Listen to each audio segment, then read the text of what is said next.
Je voulais quand même répondre à Monsieur Marchand, parce que je trouve que c'est un petit peu désagréable de se renvoyer comme ça et d'avoir d'un côté ceux qui ont tout compris, qui savent tout, et puis d'autre côté les arriérés qui sont, voilà, je pense qu'on peut se respecter, on n'est pas sur les mêmes, effectivement, on ne pense pas à la même chose, mais je pense que cette ouverture à la concurrence, moi ce qui m'amuse, c'est que maintenant elle est à peu près assumée.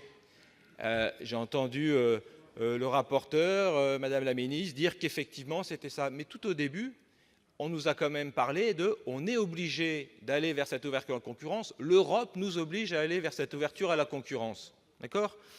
Et pourquoi? Parce qu'on voit bien que ce n'est pas la solution, que partout en Europe, ça ne fonctionne pas. Et ça me paraît assez logique. Puisqu'une entreprise privée, bien sûr qu'elle a intérêt à faire des profits, c'est la base. Et donc ça va complètement à l'encontre de l'aménagement du territoire. Et qu'est-ce qu'on est en train de faire depuis hier?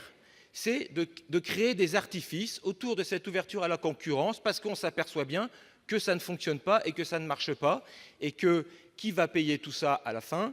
Si on veut conserver des lignes sur les territoires, c'est forcément avec de l'argent public. Et on a un bon exemple avec la téléphonie. On se dit, ah bah oui, tiens, ça marche pas, on a des territoires qui ne sont pas raccordés. Eh ben oui, c'est l'État, c'est l'argent public qui va devoir pallier à tout ça.